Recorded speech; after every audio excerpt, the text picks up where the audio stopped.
Hey YouTubers and friends, how you doing out there? It's great to read you tonight here in live chat.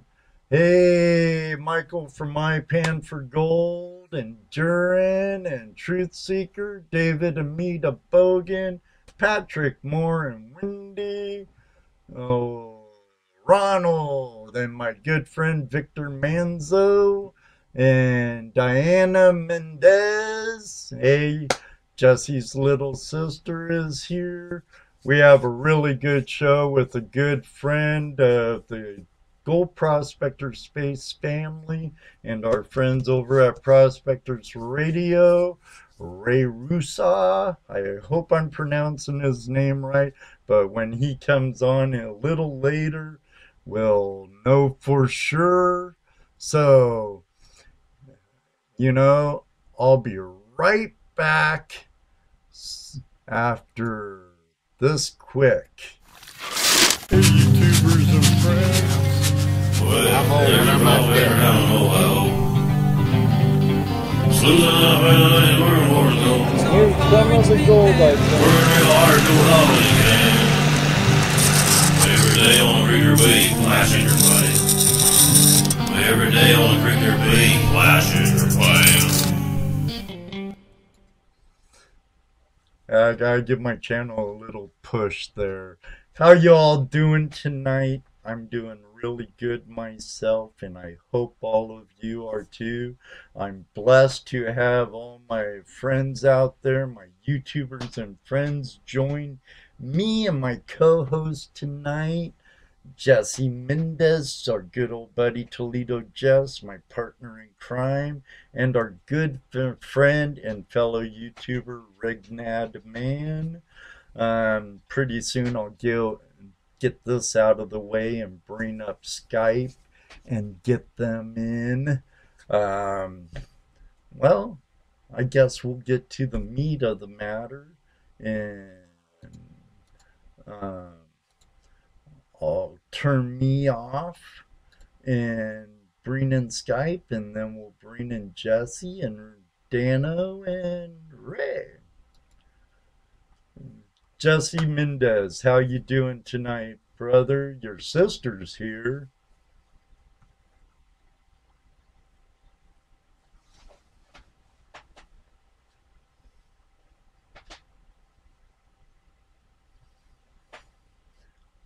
It's been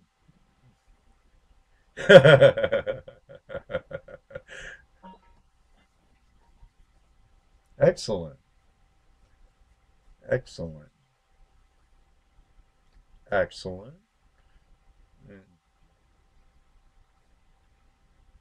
Excellent. Excellent. So it's all going pretty good in that. Are you happy with what you're getting?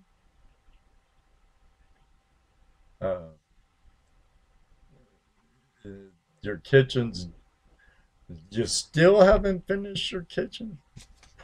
Poor Ruby. Yeah, stuff comes up like people hitting, totaling yours and Ruby's car and all that other stuff.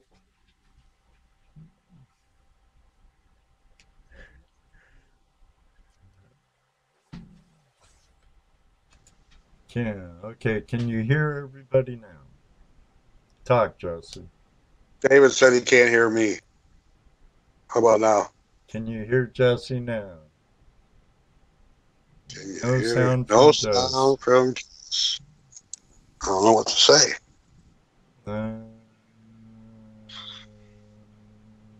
How's that? Is that any better? Well, I don't know. Everything's a go on my end, Jesse. Okay. Wow. Good now. Okay. Good now. Thank you, everyone. Thank you, David and Patrick and Eric, Michael.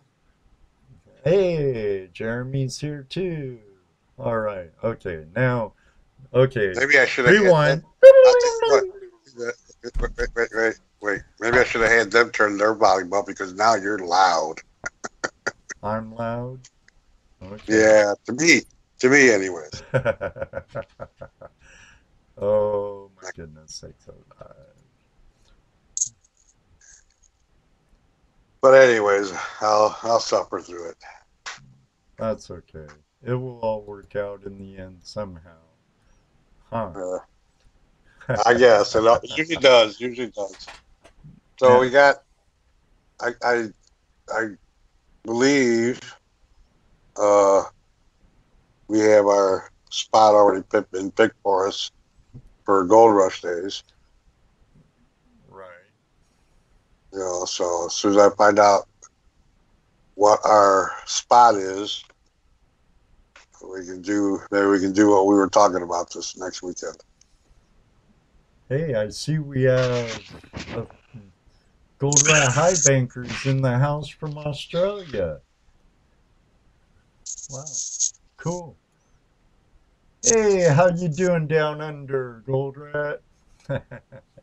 Okay, now Jesse, are you still planning on coming down Sunday so we could get? Have you got a hold of Sean or Tony to see if No, we I could haven't. get Well, it, put it there once the Sunday?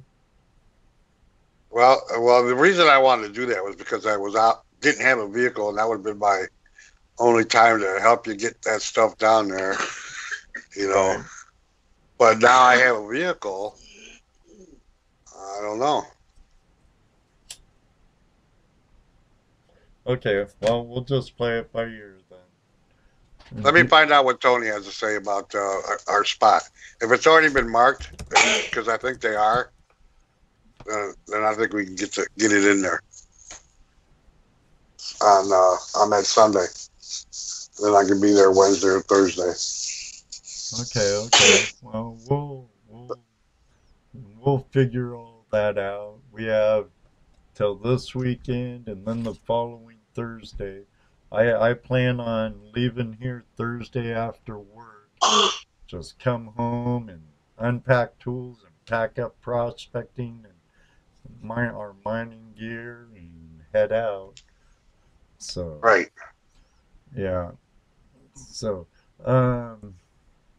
well, we Yeah. could talk more Okay. about that. Let's get Dano in here and see how Yes. Well, his weekend was with the Indiana boys down at the Double D.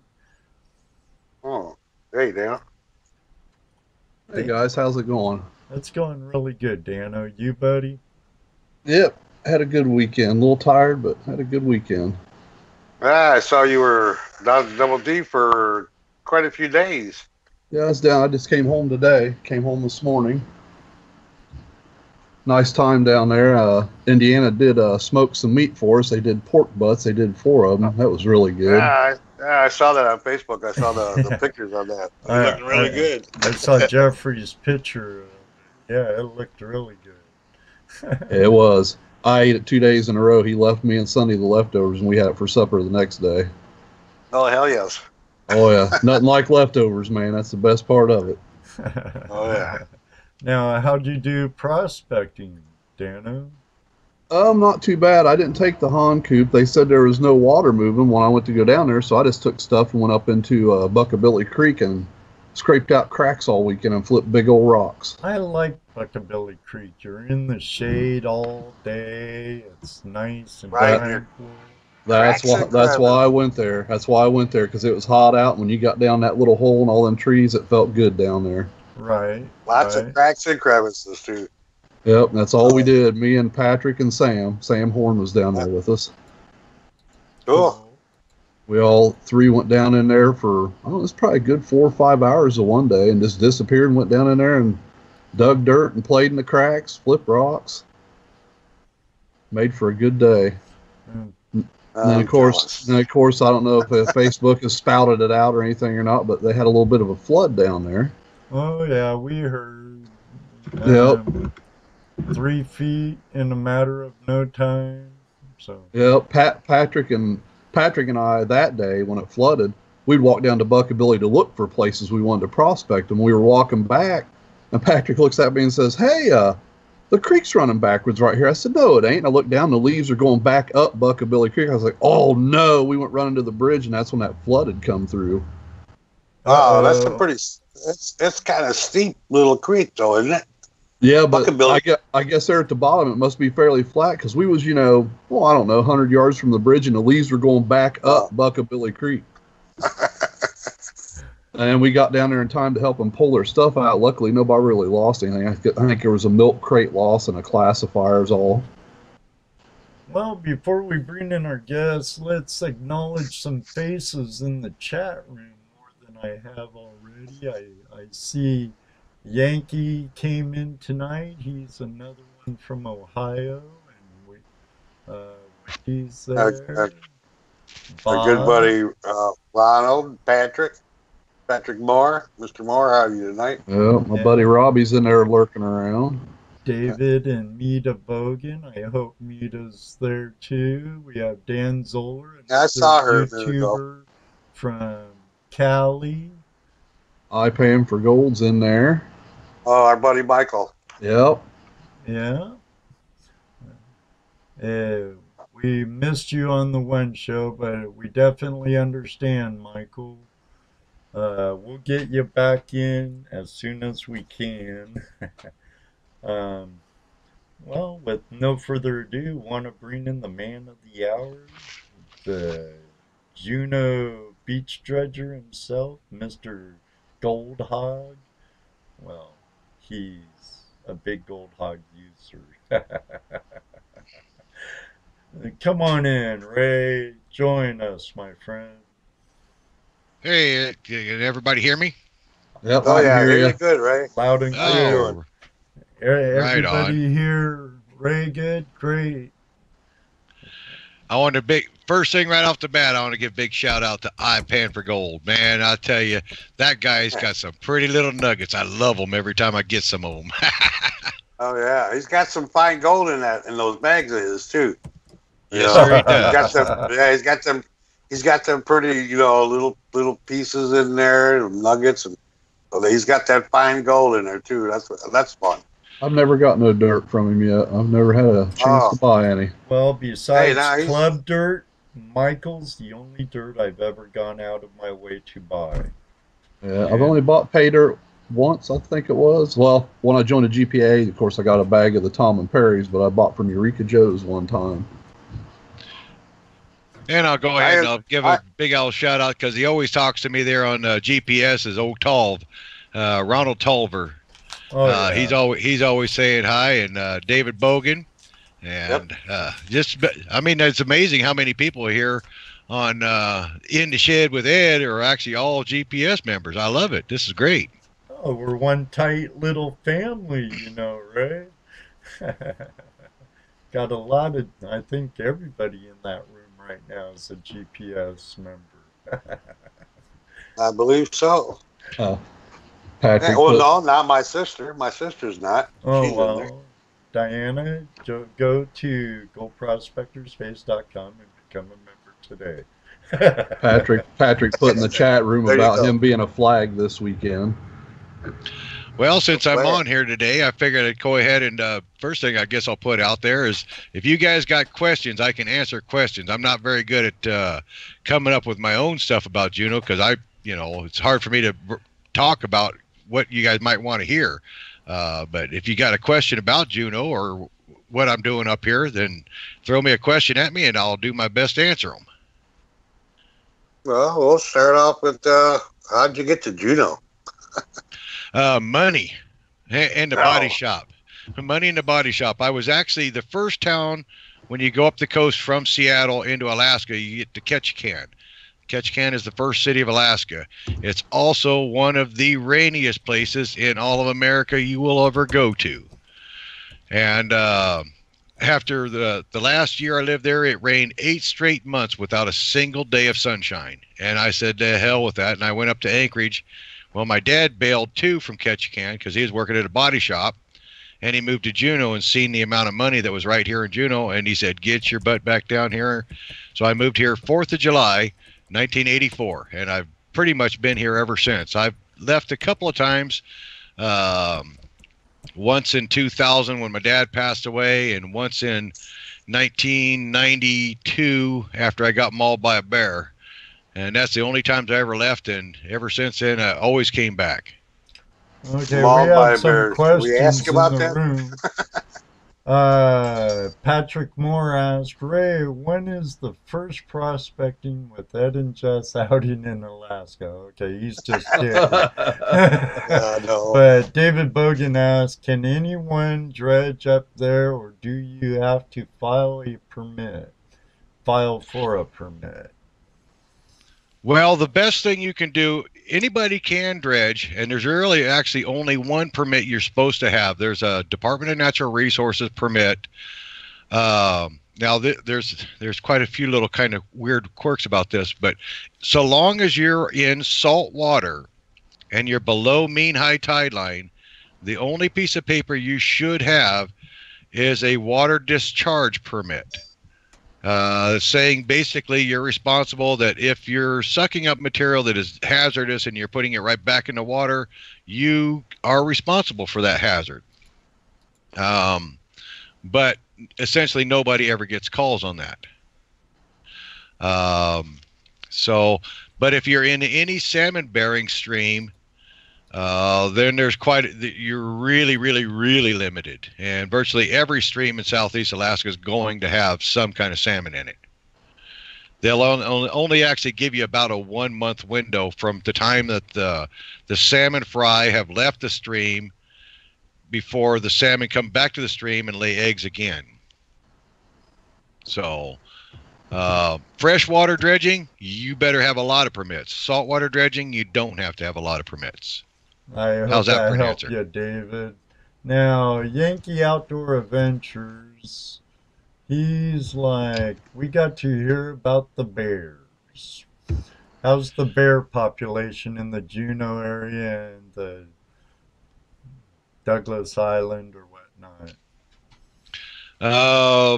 Well, in the last 30 years or so, nobody's really hunting bears anymore, especially black bears. And our black bear population is exploding. Matter of fact, just 2 nights ago, I had one in my backyard. And the black bear, it's just getting crazy. It's just nobody hunts them anymore. Nobody wants to eat the damned old bears. So our Is black that bear because population. nobody wants to eat them, or is it because they've been restricting the hunting of them? Well, that too, but mainly I think a lot of it is nobody wants to eat them. I mean, even when the spring bear is available, I mean, it wouldn't take, you still have to be a 1/4 mile away from any roadway before you discharge a firearm. Unless you're in a designated shooting area. But, like if I was to shoot the bear in my backyard, I have to have just probable cause to have shot the bear, if that makes sense. But Right. when bear season is open, nobody's shooting them because nobody's, they're not consuming the bear. Not very many people want to do it anymore. I have personally killed 2 blackies, and I ate both of them. One of them was delicious. The other one would taste terrible. Grumpy old bear. A fishy old bear. He'd managed to get into fish too soon. That spring bear, you got to try to hope like heck he doesn't get into fish and gets him all oily. Huh.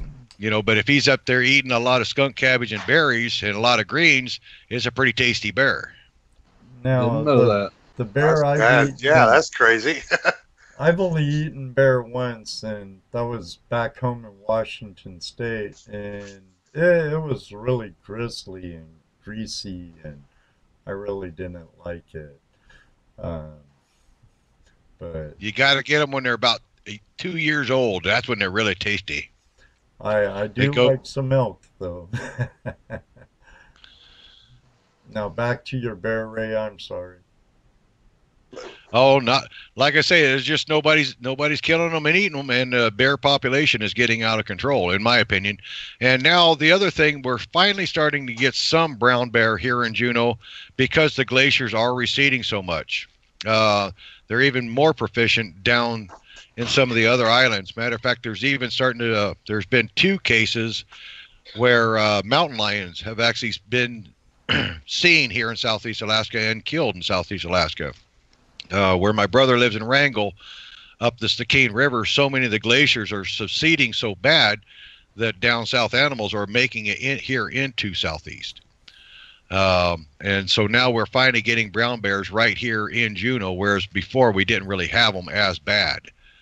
But for the most part, I leave the bears alone. They leave me alone. It's a lot better plan. I understand that much. You know, Yeah, I'll accept for that one that mauled you. I think people wanted to hear about that. Well, that was just a bad situation. I went over to the island, that'd be Chichikov Island. There you got Admiralty, Baranoff, and Chichikov. Okay, so yeah, it's Baranoff Island. Yeah, I think. Anyhow, the ABC Islands are just west of us, out towards the ocean. Juneau's kind of hugged up right against the mainland. Actually, Juneau is on mainland. It's not on an island.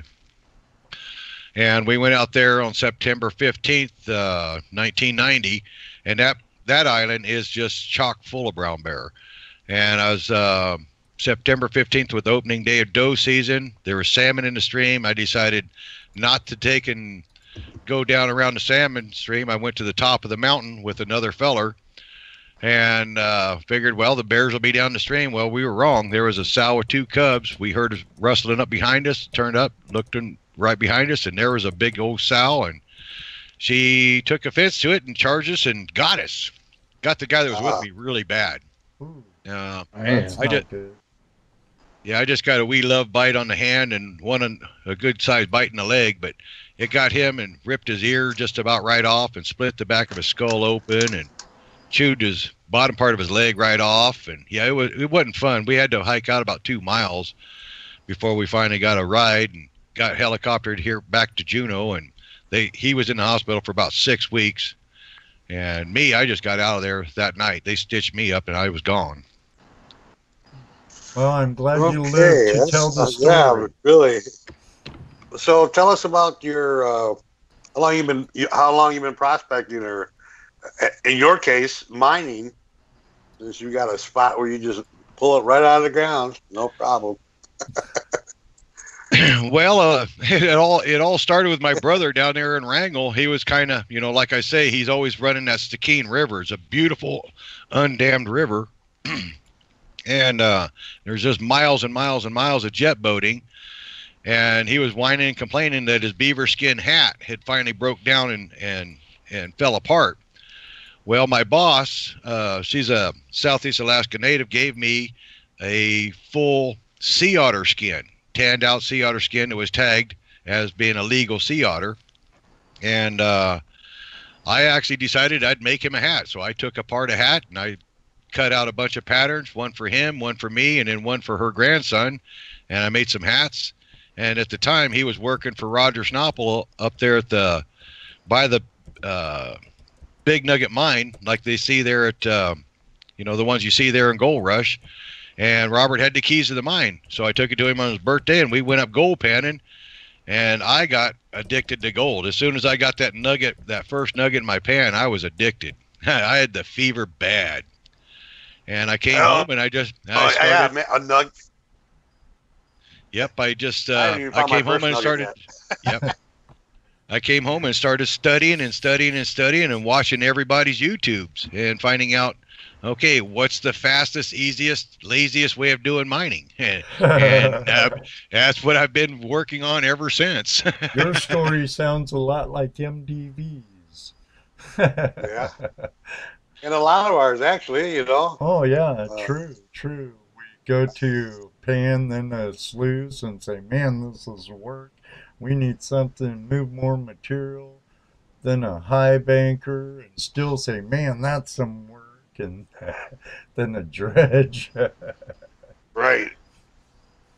So this beach that you dredge, you say they're tailings from what mine? Is there a mine right there? Or? Well, historically, Juneau was it was a huge mine. There's actually 2 of them. There's one on the Juneau town side, which is mainland. There's over 110 miles of drifts drove into that mountain, Mount Juneau down there, right downtown Juneau. And then right across the channel is Douglas Island, was another huge one. So you had the Alaska Juneau and then the AJ. And both of those mines back in the 1800s, early 1900s, they were producing hundreds of thousands of ounces of gold every year. It was a huge gold strike. It was almost at one time considered bigger than Reno, Nevada. That's how much gold was being, and how many people were here. And back in the day, they'd grind it up, and then they'd pump all the tailings right back out into the channel. And like I was saying over there on the Douglas side, many people were actually smart enough to put mine claims on those tailings. Well, the area that I'm working was mine claimed all the way up into the late 80s, early 90s.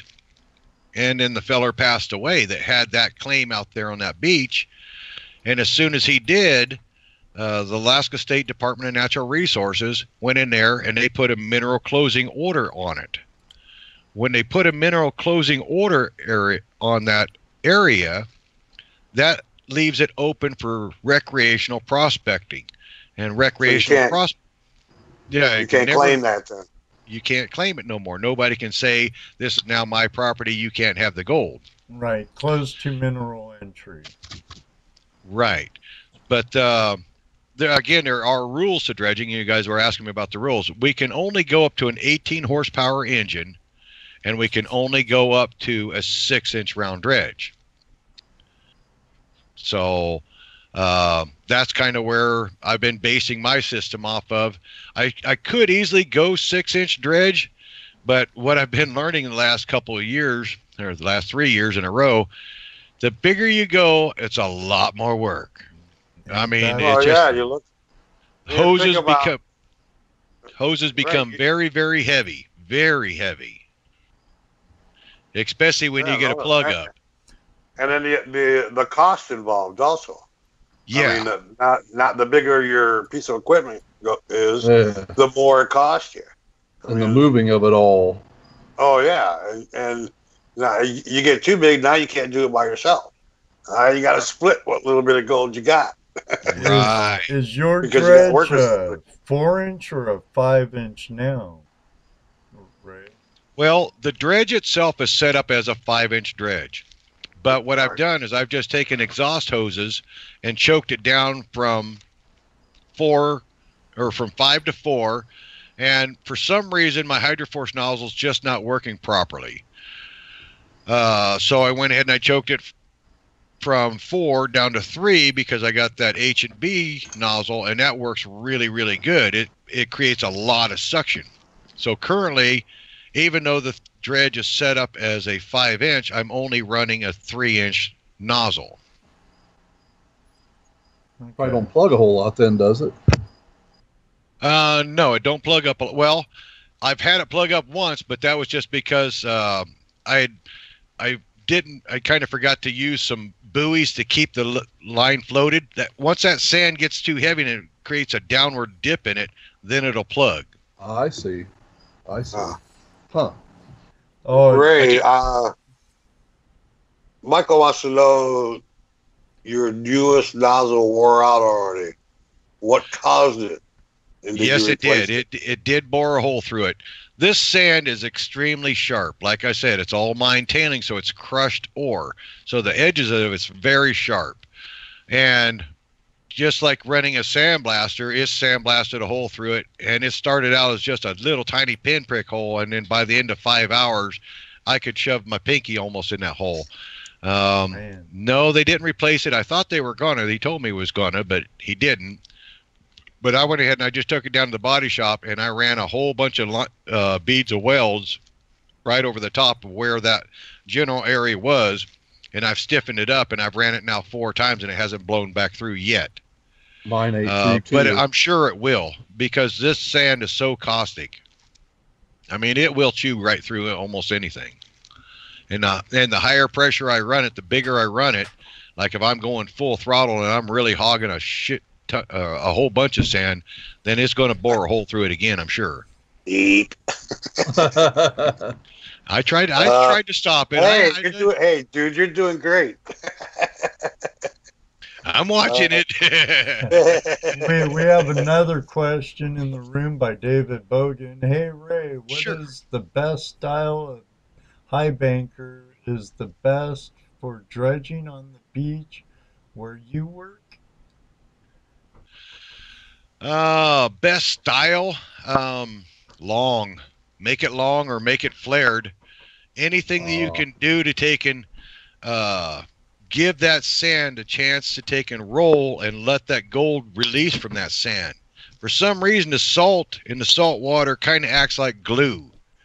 And once that gold is broke loose from that sand because of the salt water, it still wants to go back and hook back onto it. So you've got to give it as much space as you can to roll off and get caught in some kind of a hole. I've seen the monster hog out there. I've seen, matter of fact, there's a brand spanking new Keen dredge down there that just showed up a month and a half ago. I've seen, what do they call it? The gold well, where it's a CNC machined high banker. Right. Where they've got a whole bunch of little, yeah, it looks just a lot like the Dream Mat, except for it's CNC machined.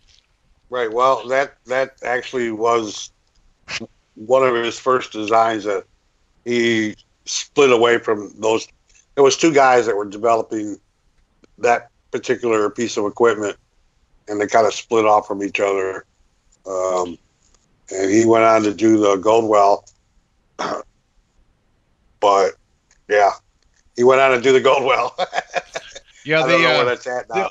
The only thing I've seen, and I watched the guy run the Goldwell one. He actually had the real expensive. It was probably very expensive piece of machine. Yeah, it was 14 was. inches wide, and it was probably about 36 inches long. And the thing I seen happen to him, and I've actually seen it happen even to Gold Hog, but what happened was the gold filled up the hole. Once the gold filled up the hole, you can no longer put any more gold in that hole. And then it goes down to the next one. It's kind of like what Doc called that incremental processing. Right. You have to have plenty of areas where that gold, once it fills up, it's got to have the next spot to go to, and then the next spot to go to. And I've been playing with the mats over and over and over, trying to find the best scenario. I've also learned that if I use any of the higher ramps, like the scrubber mat or the river hog mat, if it throws that sand back up in the air, that's not good. I need to keep that water and that sand as flat as possible all the way across that mat, because once it throws it up in the air, air's going to grab that gold and the sand, and out it goes right out the end of the box. So how much effect do you think the fact that you're working in saltwater affect what you're talking about? Is it holding the gold up high longer? Quite a bit. Like suspending the gold? Yeah, it holds it up quite a bit. I mean, when you look at me panning, when I'm panning and I'm using a hot water that's full of jet dry, I mean just drowned with jet dry, then yeah, I can pan it out and I won't lose no gold. But if I'm out there panning, just raw panning on the salt water, that gold is really hard to keep in that gold pan, because it'll float right out of the top of that. It'll as soon as you think gold floats on fresh water, it floats even worse in salt water. Yeah, I bet. So like that's probably one of the problems that, what was it, Rich? You sent Rich some of your beach sand? Yeah. Did you send Rich? Yeah, maybe that's some of the problem he's having, because he's having problems, running that. Maybe he needs to rinse all that salt water off of it before he tries panning it. A lot of the problem, it goes also back to any and all riffles. When you're throwing it back up in the air, it's not a smooth laminar flow. You got to try to keep it so that it's exchanging as quickly as possible with little bitty vortexes. You're almost better off running it over. You almost would be better off running it over just straight raw miner's moss with some kind of a miracle mat underneath the miner's moss, because that way the water and the sand is all flat. But again, then you're going to start coming up with your compaction issues where the miner's moss is full. Once it's full, then then it's not exchanging anymore. Right. Well, I imagine you would have that with any mat or equipment that you'd be running because of your beach sands, would you? That there's so much they would, and they're used to, like you said, they got sharp edges, and they kind of lock themselves in it sometimes. A lot of that, yeah. Like imagine you got to you had watch a your cube. feed rate, because I said, you know, I've had my box completely flooded. Once it completely floods, I'm just wasting my time. You know, if I'm hogging too much sand into it, then I'm just screwing myself. But if I'm being real careful and feeding just the right amount of sand in it to the water, then I'm going to get the gold. Excellent. Right. We got another question in several in the chat room. Ray, I don't know if you've seen them. Is there much of a shark problem on the straits where you are on the inland passage? Ray was wondering, when in saltwater, do you worry about sharks or anything? That was asked by Patrick Moore. No, I don't really worry about sharks. The one thing that has spooked me more than once is seals and sea lions. I've had seals and sea lions spook me more than once because they're curious and they'll come right up, and they're a big, big animal. And they can get aggressive at times. Yeah, that's the only thing that spooked me. Well, the other thing is kind of creepy every now and then if you're not paying attention, and all of a sudden you get a salmon go slamming right into you. You know, a salmon is, you know, that's 14 inches long, 20 inches long, and it's a big old fish, and all of a sudden you're having one run right between your legs. It'll give you a little bit of a spook, but you know, we got a ton. That beach down there is a really big chum salmon run, and with a fair amount of silver salmon as well. But the chum salmon, they're a fairly big fish, and there's lots of them there. They stinking, and they're all dead right now. That beach kind of stinks. I know I've had a seal back in my surfing days in SoCal. I had a seal scare the living bejeebers out of me before. Really scary during night surfing. Anything scares you. But we have another question also by David Bogan again. It's about mats. He's asking, so what you think about the mother load? No, you have another one before that. What mats do you run up there? I know they all know you run hog mats, but what's your configuration? Okay, well, my newest configuration, because I'm constantly trying to change it out. I'm trying to find the best one. And I'm pretty much learned that I am wanting to change it out every single 6 inches of mat. I'm trying to change it out every single 6 inches. And right now, one of my favorite ones, or my top three, if I have to give a top three, is Doc's commercial Yukon mat. And then that new Motherlode mat is a really, really good one for this sand because there's a ton of capture zones.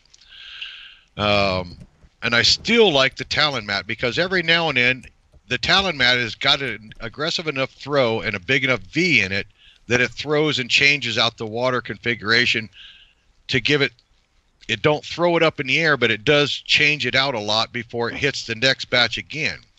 I like the original UR mat. The original UR mat is a really good mat, but the only thing about the original UR is it doesn't really, I wouldn't say, it don't have much of a vortex in it for some reason. Well, isn't the original UR mat designed for no flow areas where there's no real water flow? Right. Yeah. So, I mean, in my current dredge, in the 5-inch dredge, I've actually got the UR. But like I say, two of my favorite ones right now is probably the Motherlode and the Yukon. The Motherlode and Yukon with the beach sand is working really good. And then I add that Talon to change the water flow and make it go back over it again. Okay, David asked about what you thought about the Motherlode, so I guess that answers that question for David. Yeah, we just kind of did a head-to-head. Me and old Russ Rifle did a head-to-head out of the same hole about a month ago. he was running the Yukon, and I was running just straight pure mother load. And both of us, I mean, he ended up with a 10-gram day, and I ended up with a 7-gram day. But his was, you know, the only, I really have no idea what to say the difference is why he ended up with more than I did, but he did. Probably worked harder than you. No, we're both lazy. Oh. Okay, here's a question from Ronald. I know the answer to it already, but you'll get a chuckle out of it if you haven't seen it, Ray. Ronald goes, when Dennis Dayton visits someday, will you let him shave your beard? Laugh out loud. No. Not happening. Not happening. If I and knew when that I was shave, coming. I might shave my beard off someday, but I ain't ready to shave it off yet. And I don't know. It's really made. I told myself I don't have to paint no more. I really don't have to paint cars anymore. So I enjoy all the years of my being a body man. I've been 34 years now in it. When I was a painter, you had to wear a respirator. If you're wearing a respirator, you have to have a good seal. Right. I don't paint no more. I don't have to paint no more. I don't want to paint no more. So I don't have to. I can keep my beard. Excellent. But I might shave it off someday, you know, because I do. I mean, it does. It gets to me about every once or twice a year. It's like, oh, I'm gonna cut it off, and then I go, no, I don't. It starts itching your neck, your chest, and stuff. Oh, it's getting too long. No, it just gets in the way. I've got it way past the itching point. It's just in the way. Oh. When it catches on fire, when I'm grinding and stuff like that, that's when it kind of gets. It's caught on fire lots.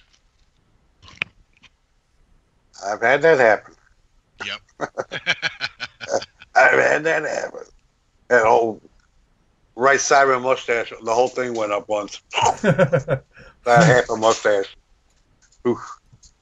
Yeah, that's not fun. So I imagine how big a town is Juneau? Probably pretty small. I think altogether between Juneau and town, we've got 36,000 people. That's pretty small. Well, I imagine you got some strange characters, strange equipment up there. I imagine you'd even have a lot of homemade stuff. Third largest city in Alaska.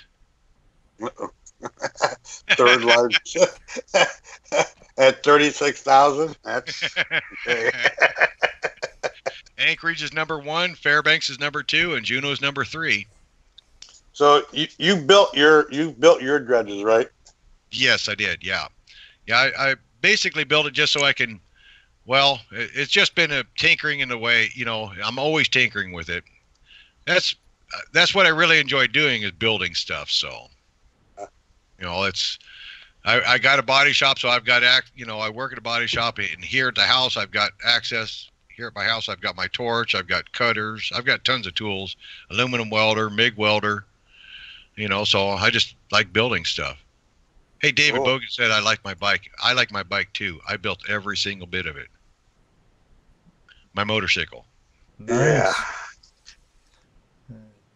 Yeah. I even made my own foot pegs, and I built a powder coat oven to powder coat it, and everything about that bike. Yeah, I saw that bike you powder coated. Yeah. The blue one? Oh, the bicycle for your friend. Yeah. Yeah. Did you redo it like you were talking about when we were talking? I don't know. I haven't talked to the guy yet. He's going to come look at it tomorrow. It's his own bad. He's the one that bought the powder coat, and he bought the wrong stuff. Ah. Yeah. You probably never admit it. Okay, David Bogan asked, do I ever have gold in my gold cube after the multi-sluice? Yes, I always do. My confusing video that I built last night actually shows I even have gold after the gold cube. There's just no way to capture every single bit of that gold. It's so fine. Even if I run it as super slow as I want, it's still going to float out. Yeah, the gold you get is like talcum powder, or just fine. Almost fine even finer than dust. that. But he gets a lot of it instead of just a little bit. Right. I've actually, like the multi-sluice, people ask about the multi-sluice. The multi-sluice will hold about when that final mat, that final washer mat, I can almost tell you with 100% certainty, that thing will hold about 1.25 ounces, an ounce and a third before it's completely full and you're losing it out the end of it. I've seen it. That's a lot of gold to hold. I've seen it. And it'll hold that much, and it'll be all nice and clean, and you ain't going to hardly have to pan off nothing. But that's the maximum amount it's going to hold. You have to take and sit there and look at your mat and watch your mats. Once it goes past a certain point, you're going to have to just basically shut down, clean up, and then start running more again. Because sooner or later, it's going to be so full that it's going to be done. Phew, I'm glad I don't have that problem. I mean, I come nowhere near having that problem. But when I do, Ray, I'll definitely, get a hold of you and we'll talk. Yeah, I know you. One of the reasons I've built that new capture matting. The first stage, because Doc likes to say you do a first stage and then you do a second stage. I'm trying to build a first stage mat that will hold, more than 1 ounce easily without any losses. And that's where I'm using that same Yukon Motherlode Talon mixture in my multi-sluice, just so I can sit there and power slam, 10, 15 gallons of material of sand through it without fear of too much loss. So, like, there, I imagine, wouldn't it be better to have like a sluice that was a mile long? If you're willing to pack all that hose and set it up, yeah. Well, you know what I mean. Something that's actually long. Now, you've seen the picture of the Buckeye chapters a long time, right? No, I haven't seen that one. Okay, it's on their Facebook page. You go to the Buckeye chapters page. You'll see everybody standing behind an old wooden long tom. That thing's about, I want to say, 20, maybe 25 foot long. Wow, that's long. And the only thing that's in it is carpeting. Oh, wow. Yeah, there's no ripple for the entire 25 feet. Correct. Huh. I'll have to watch that video. That sounds cool. Oh, you're talking about the wooden one? Yeah. Yeah. They had an aluminum one there years ago, but Buckabilly made them. Right. No, they still have that one, but this is the wooden one that's just an old time. They built it so that people can get an idea what it was like to carry buckets of water and carry buckets of material up to the long tom and run it. Of course, we modernized it, put a pump to it, so didn't have to carry water. But that's just a wooden box, probably 18 inches wide, 20, 25 foot long, nothing but carpet in it. And that catches so much goop, just nothing but black sand. It's like gooey. See, that's kind of why I'm developing, the higher exchanging capture matting for the first run in the multi-sluice, so I can sit there and have to go through 20, 30 gallons of concentrates and just get it done and over with, so I can get to my panning and have the gold in my pocket and move on. And Thermal City, they use shag carpet in them sluices. At the trommels, it was a shag carpet. Oh, I remember. Remember never got out of the 70s, huh? No, it was in the 70s. Do they wear bell bottoms when they're running? Shag carpet. Yeah, it was. I mean, it was deep shag carpet too. It was Mr. Lodak just asked, have I ever found any pockets of nuggets? There's no pockets of nuggets out there on that beach. There are no pockets of nuggets. It's all fine ground stuff. One of the things, if you guys will watch some of the videos, you'll see most of the time I'm always up high on this thing. And I always talk about the, from a 20-foot tide to a -5 tide. The really low tide, there's not enough oxygen hits those really low tide marks to actually have any gold down there. The oxygen is what's actually breaking that the chalcopyrites apart, and the chalcopyrites is what's kind of holding that gold. And the oxygen, the more it hits with oxygen, the more it rusts, the more the gold releases. That's why whenever I go on the super low tides, I end up with a lot of that galena in the iron pyrites, and there's no gold. But if I'm at the very top of the hill where the beach is constantly exposed to oxygen, that's where I'm getting my higher concentrates of gold, because of the oxygen and the weather is hitting that beach more often, and it's breaking it apart. It's grinding it finer. If that answered his question. Got it. I understood it. So, and besides, you're running tailings, right? So, and that's crushed ore. What you said? Yeah, it's all crushed ore. Yeah. Yeah. So there wouldn't be any nuggets in there. There'd be a lot of powder for sure. And that powder wasn't enough for them to worry about, right? Mm-hmm. Do you notice a difference in the layers in sand on the beach? I mean, is there a better layer, a worse layer, or does it all look pretty much the same? I'm still trying to chase that. There are tons and tons and tons and tons of layers, and I'm still trying my darndest to figure out which one of those layers is paying. Okay. Realistically, the paying layer is the very top layer. A lot of times it's that very top layer, what's sitting right on the very top of the ground. It seems like the deeper I go, the less gold I get. So is that also caused by wave action? Bringing it up? Probably. That might be it. And the salt water, like you said, because it makes it want to float? Yep. Huh, interesting. And I mean, the layers are really cute. I mean, they're really cool looking when you're sitting there and you dig a deep hole and you're looking at it. It's black, red, yellow, because you never know what they were pushing out of the mine at that day. But and I've tried to pan the different layers to find out where the gold's at. And even when I found the gold in a layer, just like the other day, I was out there and I did a couple of gold pans. They were really looking good, but at the end of the day, I only had an ounce or a gram and a half. It's like, where the hell's all the gold? I thought I was on the spot, but it wasn't there. Huh. Gram and a half around here, you'd be dancing. Yeah, no kidding. That was the Eureka dance. I'm telling you. So you haven't been able to discern which actual layer is holding the most gold. No, the best I've been able to find so far has been that very top of the beach. The very top of the beach has been the very best gold I've found so far. And why that is the only thing I can figure is just because of the tide. That's the only thing I can think of. Well, all I can say about that is keep hitting that high stuff. Yeah. Yeah. The problem with that is it all depends on where that tide is at. How many feet of hose am I going to have to run out?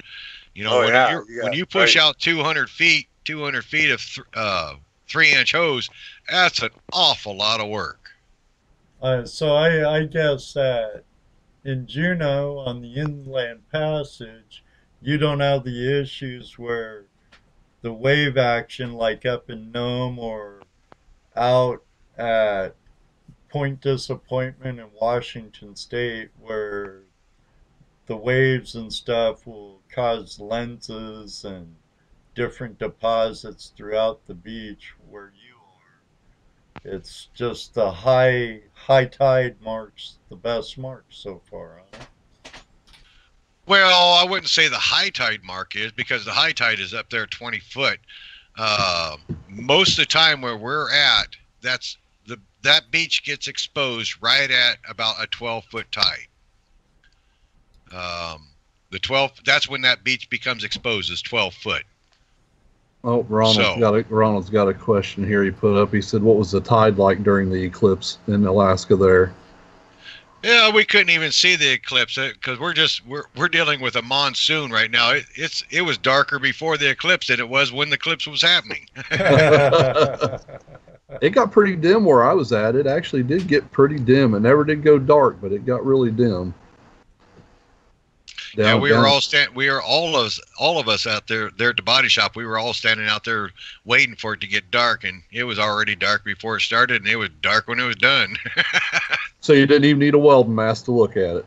Yeah, no, you couldn't see through the clouds no matter what you did. You couldn't even see where the sun was actually sitting.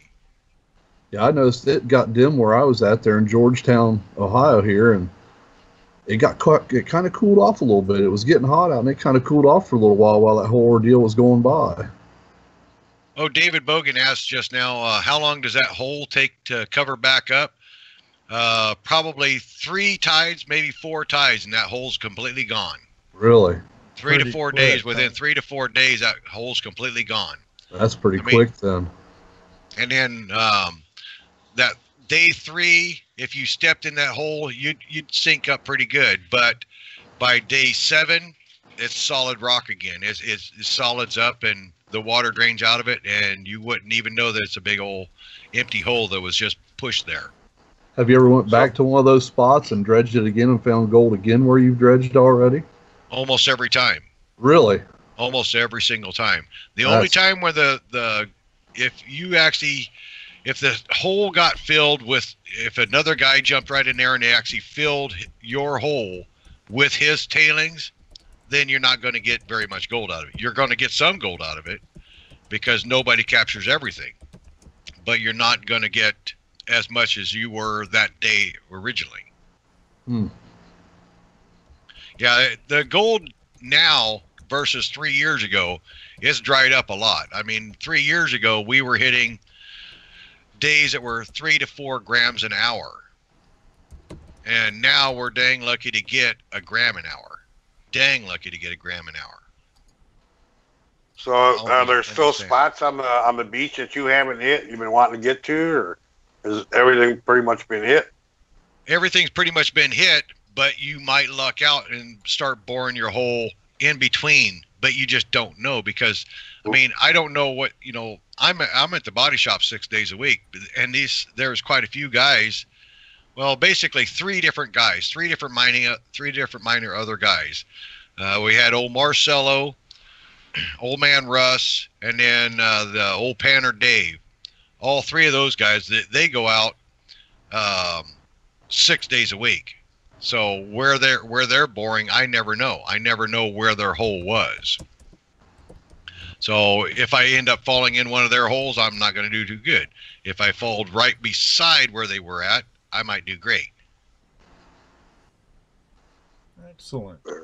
Well, we've been in this for an hour. So I was going to ask you, who's the craziest guy there besides yourself? Oh, not me. Actually, we're almost everybody out there. Well, I guess I'm not going to say that. It's you're all nice. Touched a little. I think we're all touched a little bit. Old man Panner Dave, he's so damn mad at me for making my videos out there, because once I started making those videos, then guys like Marcello and guys like old man Russ, they seen the videos and they were instantly out there. Same way with the Bicycle Boys and Jim and Jared. And that's basically, but this year here we also had 2 guys show up from Oklahoma. But they were only here for about a month, and now they're already gone. And then we got a new guy that just showed up with a brand new 5-inch Keen dredge. So these videos that I've been building are producing more miners. But how long they stay there, and they, you see how much work you're doing. It's cold, it's rainy, it's wet.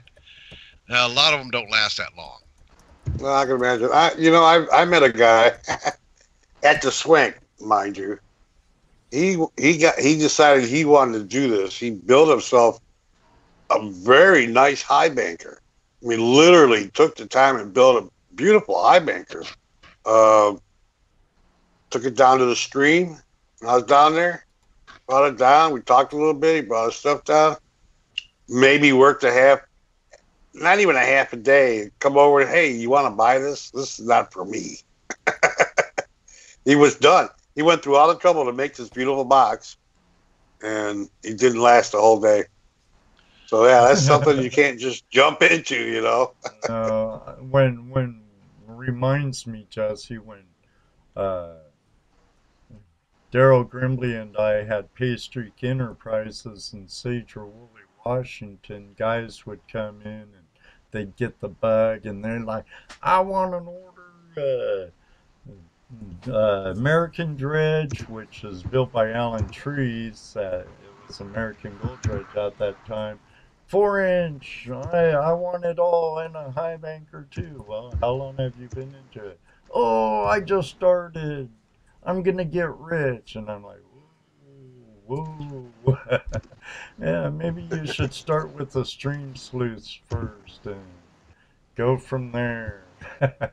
But I've seen the same thing. People get big equipment, expensive equipment. They go out, they work real hard. They find just a little bit. They get discouraged too quick, and next thing you know, they're selling it or something. How long have you been prospecting altogether now, Ray? This is my fourth year, fourth year going on 5. September 30th, I'll actually mark my full 4th year. So that's cool. I think it's 4 years. Yeah. And... I looked at my wife, and she just shrugged her shoulders. Yeah. My wife keeps looking at that. My wife keeps looking at that empty mayonnaise jar and shaking her head because it ain't getting filled. Yeah, I keep looking at a huge pile of stumps. I was telling myself this year, because last year I was busy with the Masons building, the Freemasons building a new lodge all year, so I didn't get to go prospecting at all last year. So I was telling myself, okay, this year I'm going to go ahead and I'll get out there every weekend. Oh, that didn't happen, because I got a pile of stumps that's going to cost me $6,000 to get rid of it. So I'm wanting 6 ounces of gold so I can get rid of that pile of stumps. Dang. And all I've got so far is an ounce. It's like, damn it.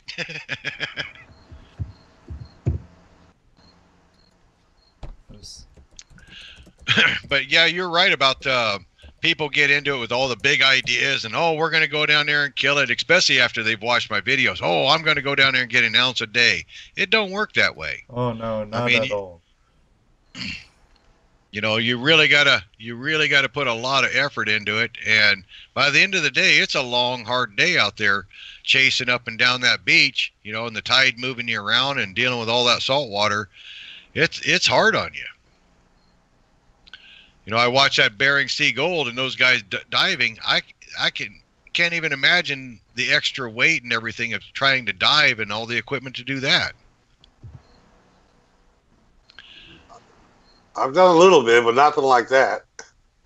Yeah, I'm not going to be one of them divers. I'm pretty certain of that. I might do it someday if I went down south in a warm creek somewhere. I might do it, but I ain't doing it up here in the salt water. Yeah, I don't. That's not something I really wanted to get into. I enjoyed learning down in Alabama with Lou and Ron and them. That was fun, and I would love to do it again, you know. But out in the salt water, nah, I don't think Speaking of Lou and Ron, I can ask you guys a question. I don't know. I've just never asked it out over there on GPS. How long has Gold Prospector Space Radio been, or Gold Prospector Space been on the computer? Do you guys know? Oh, I've been a member for like 5 years now. Yeah, and I've been there a little longer than that. I was going to say somewhere around 6 years or so. Yeah. Because when I joined, there wasn't. I'll say when I joined, there was maybe hundreds of people when I first joined. Yeah. Yeah. Same here. So yeah, it's not that. You know, it's like like the rest of us, a lot of us have just started recently, and Tim started probably about the same time we did, and he was looking for a place like that and couldn't find one. So Tim's been prospecting for about 10 years now, Jesse. Oh, Tim has. Yeah. Has he? Tim Grimes. Yeah. Yeah. Well, I sure enjoy that the whole GPS is just it's a pretty neat spot to go, and it's just everybody seems to be genuinely curious of what you're doing, and they're genuinely happy when you actually comment on how good they're doing. And for me being stuck here in Juneau, it's really hard for me to leave this town. It costs a lot of money to fly or float, because this is a landlocked community.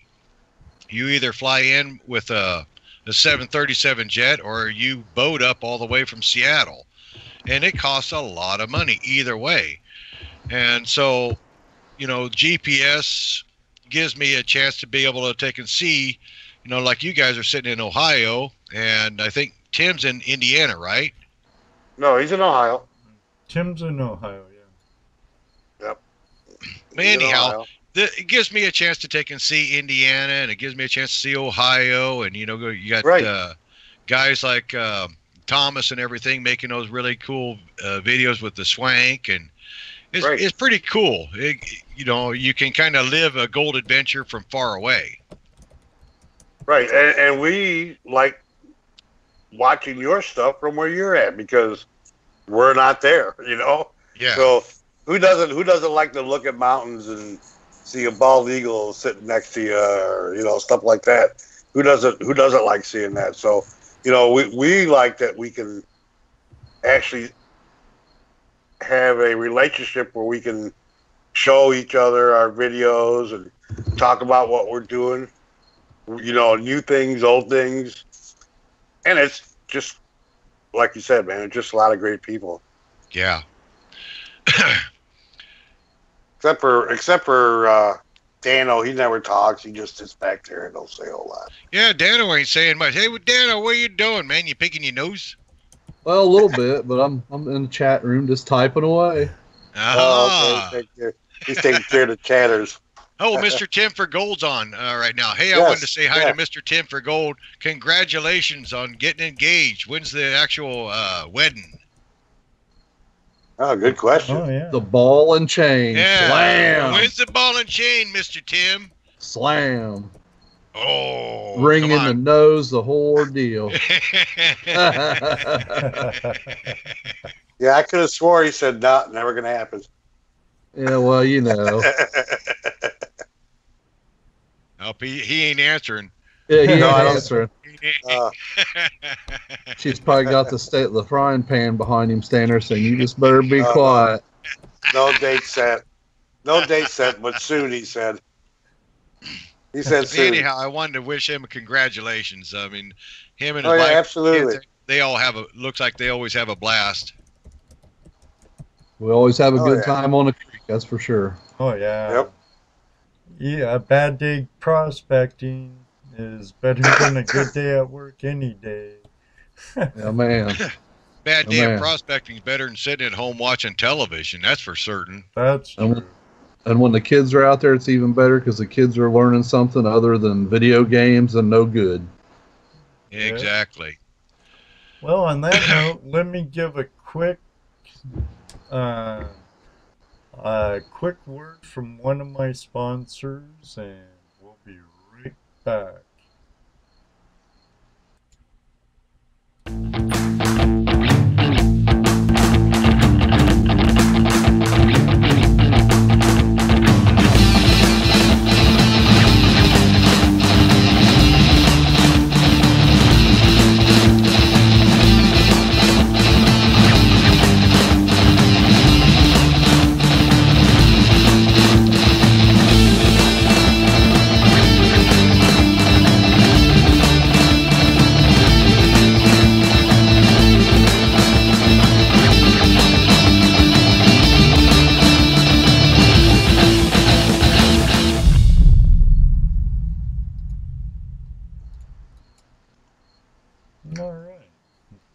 Thank you, GPS and Mr. Tim Grimes, for all the help you do for flashing your pan with the prospecting and small-scale mining community. Too bad he's not here with us tonight. I'm sure he would have liked listening to you and giving you some answer or questions, right? Hello? Yeah, well, Dennis is having a blast out there at Rory Camp, isn't he? Oh yeah, I'm sure he is.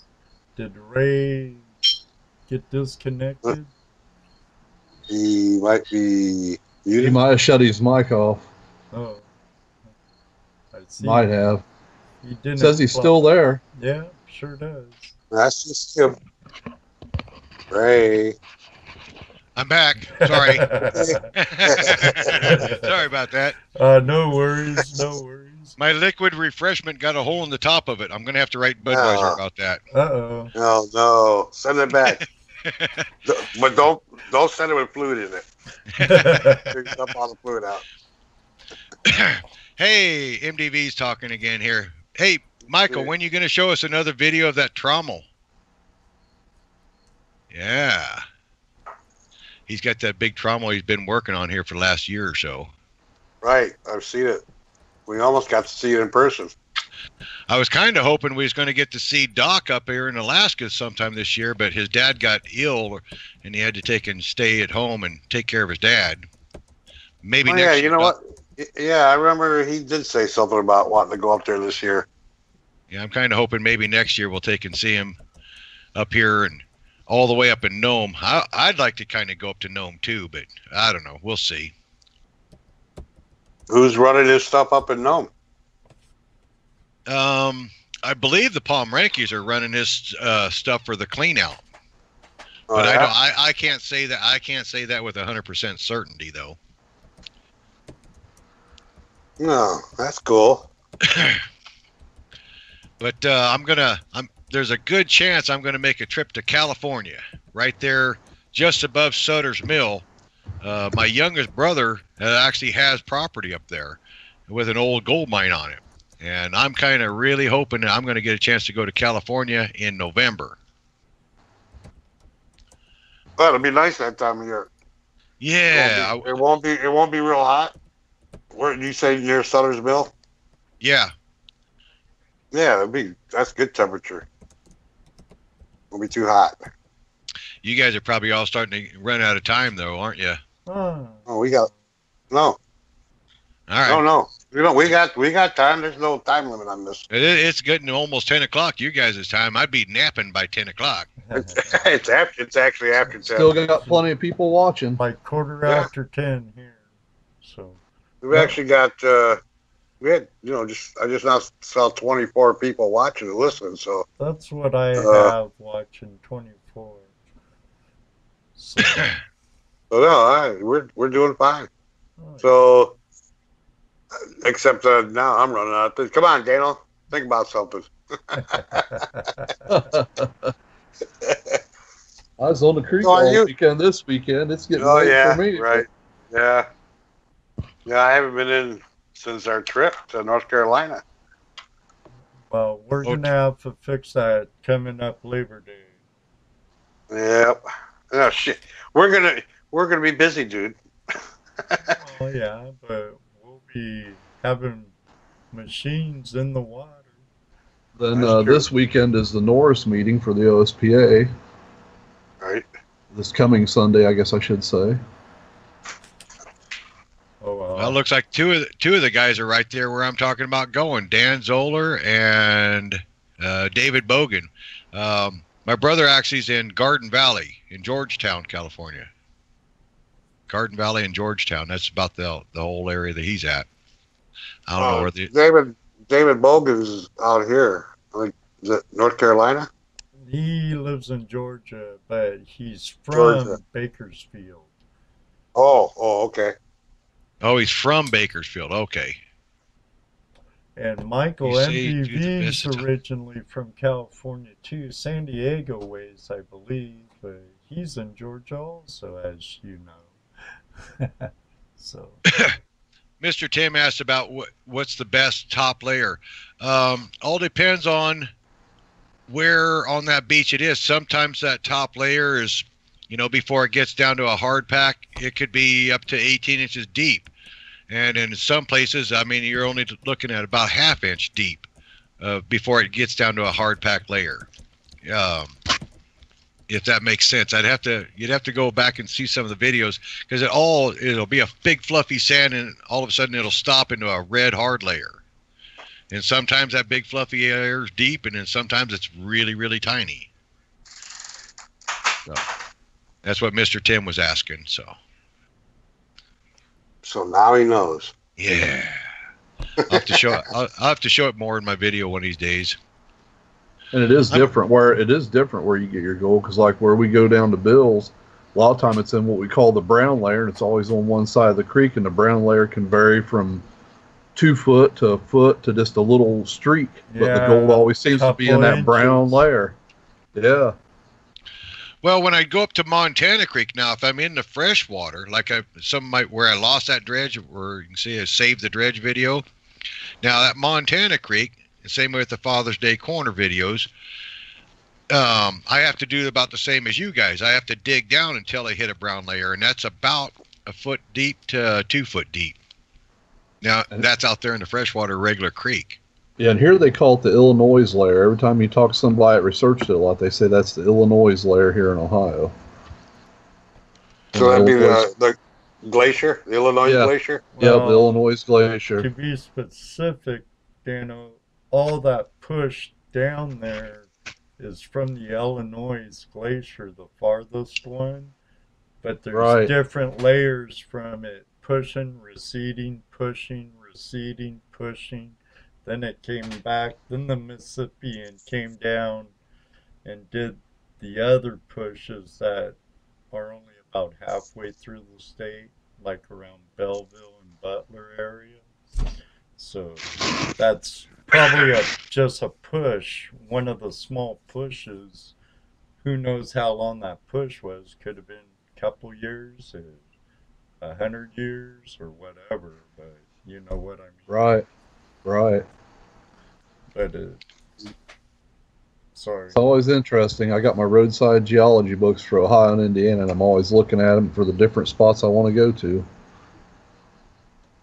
Yeah, Jaron wants to know, Ray, you've been approached by any more producers be on TV? So far, it's only been 2 of them, and both of them have been with the Travel Channel. And I believe both of them will be airing sometime next year. Actually, both of them will only be fairly short segments. The one will be with Ariel Tweedo. They didn't actually have me sign any waivers saying I couldn't really talk about it. So the one will be with Ariel. The one will be with Ariel Tweedo from Flying Wild, Alaska. I watched that show. They're going to do a show about her cruising all over Alaska, doing different stuff. And then the other show is about a local guy that has actually been looking for a really ancient old story of how Juneau's gold first got found. And I don't know what the name of that show is. So and both of them will be on the Travel Channel. Cool. And so far, that's the only 2 TV producer shows I've talked to is on the Travel Channel. And are you going to be in them? Yeah, I think. I mean, if and when they produce, if and when the show gets produced, I will be on one of them. I'll be on, one of the episodes on each of those different shows. I have a kind of a video question for you, Ray. You know that video you made, that one Docs contest? Oh, yeah. Now, did you pay for all that? For the cameraman and all that? Well, I made a deal with that guy. I told him, if you produce a video and you win, if we win, because that Doc's not going to draw the winner out of that until later this year. I told you, we still got time. Right. And Doc said the winner of that thing would get an ounce of gold. And I told him, if we win it, I'll give you that ounce of gold. And he said, sure, sounds like fun. So he produced the whole dang thing all by himself, and he put it on up there on Doc's show. Wow, that was a cool video. Very well done. No, I thought Doc picked the winner and you did win. No, the winner's not going to pick. The winner's not going to be picked until this fall. So you guys got a chance to make a video and top me. That's another reason I kind of did. It's like, come on, guys, somebody do a better one than mine. There you go. I'll be your cameraman. Oh man. I don't know if my editing qualifications would put me on the top of that one, Ray. Hey, if you're gonna play with the big boys, you gotta learn to pee in the tall grass.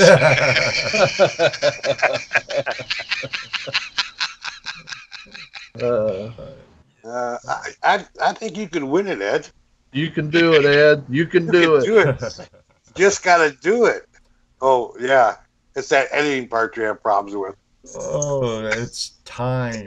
I don't have the time on my hand as my partner does. One day when I'm retired. Yeah, it does sound like work, don't it, Juren? A lot of work. Yeah, like work is right. I think Michael from MDV could do a good one down there. He's got some of the prettiest gold I've seen. Oh yeah. It's got a nice area down there. Very nice down there. One of the things that came up there a couple of times that people have asked me about is my gold hog flag. You guys want to hear the story about the gold hog flag? How I got it? I like to know where it's at. Yeah. Okay, well, what happened with the gold hog flag is quite a few years ago when I first got into it, I got on Doc's forum, and that's where I started asking all my questions, the old original forum. And there was a fella called Kodiak Charlie. He's an old Navy diver. And boy, he's a salty son of a gun. And he actually built 2 of those flags, one for him and one for Doc. And but then he did a Salt Creek in Indiana. You guys heard that one? Yes. Okay. Well, his son lives somewhere in Salt Creek, Indiana area. And him and his son went down there and they were camping and dredging for gold. Well, apparently the greenies seen him hanging that sign up and everything, and they started getting in his face, and it made him mad. And then when he seen me doing those videos, he sent it up to me. He says, "This darn flag attracts jerks."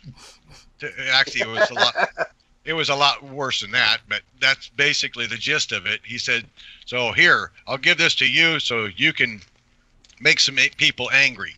And it also used other words than that. So I got the flag up here, and I got to thinking, it'd be fun to send this flag to different people that are using Gold Hog products or just having fun.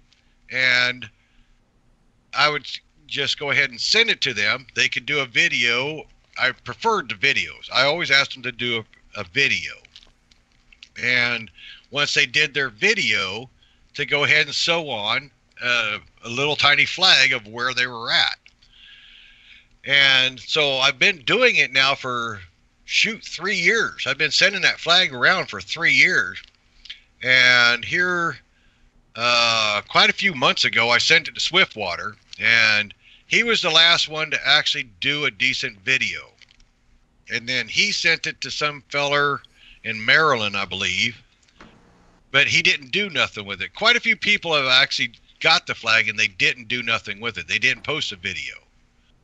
And then now he sent it to Justin Denang. He stops sending GPS all the time, and Justin's got it right now.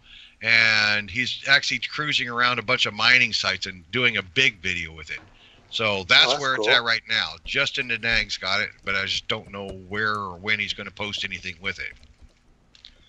I guess we'll have to ask tomorrow night. Yeah.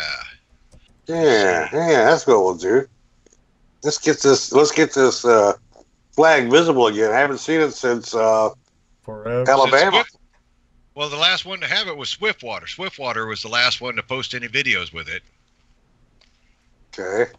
Swiftwater was the last one to post a video with the darn thing. So. Where is he at? He's around here somewhere. I don't think Swiftwater's here tonight. No, He I don't see jumps him. in once in a while if he catches it.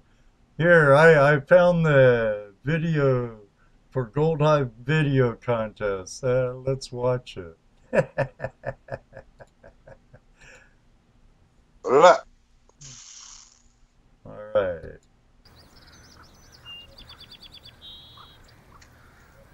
Of course, us, we don't get to watch it because it's delayed. Oh, okay. It's like, okay, well, I don't know what you're talking about. Well, it'll come Trying up to here find in a that minute. last little Yeah, Oh, there it it is. just takes a minute. You know, They're hearing out us there, and talk. when you though. find that little tiny bit of gold, Right. it does make you smile. They're watching it. Oh, no, that's not this Gold Hog Flag Challenge video. That's the title. No, Fresh the air. one you're showing on the Free so one many that's showing chemicals right at a now body is that shop all one week that long. Bo made for me. And I need fresh air Gold on Hog the weekends, video. you know. Yeah. Pretty nice Gold when you is float sure around pretty on when your you find dredge, it in huh? the pan. Yeah, When you really see it on in the the Gold pan Hog and you're video. done at the end of the that's day. the Gold Hog video It's there. pretty. That's the one he wanted to show. Did this thing. Oh, I for thought he was going to years show and the years. Gold Hog, Kinda nice the to flag get video. out there and the be gold- part of the flag be part of challenge making your video. own history, following the Oh. footsteps of people of old. My brother Oh, actually that's the made one I a thought you was doing. kind of a song that he sings when he's down there, the ghost of old miners. You know, I already got a video out there singing about it. Yeah, I tell you, the Ghosts one of thing I old thought was pretty miners. cool about Bo when he did They're that video dug was holes. he them showed the ghost old raven. miners? I love Did you leave me ravens. some gold? If I could, I'd have a pet They left raven. me some gold. I'm They're a gonna get it. wise bird. Well, I'm from gonna what I keep hear. digging to get it. Yeah, Pretty man. little yellow gold sitting in the bottom of the Very gold pan. smart. It might only be just itty And they bitty can little get piece. big, I'll tell you what. But it'll I've be seen a enough to couple take- ravens give you that a are heck of a just smile about on your they face. just about pick on a eagle, no problem. It is My a cousin good raised a crow, and that crow got pretty big too. Hand raising it, it got real big. Oh, So what's I that, love Alaska. What's that? One of the first things I seen when I came here that I'd never a seen mine before there was says a keep raven. out. That bird Yeah, that's that's another one of the tunnels that they're goes tricky. down into They're almost as big Mount as an Juneau. eagle. And I think they're a lot smarter than an like I eagle. said, there there's a trickier ton you of are, holes in that mountain. the more I you'll mean, figure there's out over easy ways to 110 get it. miles of Probably another tunnels. reason I like gold mining is I can Did they bring there's quite a stuff bit of tinker gold and out? build. Oh yeah, get better. God, yeah. Yeah. Hopefully, Oh yeah, and there's Get still more a gold ton of than gold in there. all I the mean, other they've miners that are surveyed, coming at you. assayed that thing over and over and over. There's Not a saying lot I of wanna gold be still left greedy in or that nothing. mountain. Matter of fact, but every one of my person wants to get a Freemason little bit brothers larger, I actually think, has a now. mine claim just north of us, Oh. right here on the same Now I area got 200 at the foot Herbert garden Glacier, hose, and they're drilling it right now. They're so I actively can drilling sit on it. my lazy butt Um, and push the sand right down to the hydroforce nozzle. you know, to take and Pretty try to tricky mining, reopen huh? the Herbert Glacier mine. Huh. Yeah, Maybe if you we- know We've what- if we actually go got get gold it all easy, along here, just them north ghost of old us. They miners, just they never worked this hard. 6 years ago, maybe 10 years ago, they've been actively I sure trying like to, this and now they've water hose a lot got better than I do the that Kensington shovel. mine running When too. it came to them old miners, you And know, that's they another drilled the hole into the gold tunnel. vein mountain. So as they're going into You know, the gold mine, and silver. you got Uh-huh. Right. Now a lot of these mines were actually closed back in the 30s and stuff because of the war, Yeah. and they weren't closed because they ran out of gold. No, they didn't. Yeah, they closed just because there was no iron. They couldn't get no steel. Non-essential Right, so- minerals is why they So- closed, Jesse. Right, so Non-essential any- Right. So any of these mines that were closed back then for those reasons minerals. probably still have a ton of gold in them Yeah. anywhere in the country. You know, but the Kensington mine, they're saying, you know, with as expensive as the fuel is right now, and, you know, since it is on a remote location, you know, they have to have a minimum of $1,100 an ounce. Gold has to be worth $1,100 an ounce for that mine to actually be profitable. And that's just on the other side of Berners Bay. Our road almost goes to that mine, but it's still missing that last probably 30 miles of road to actually be able to link that mine right to Juneau town. Oh, Mr. Tim is saying kill the video. I am.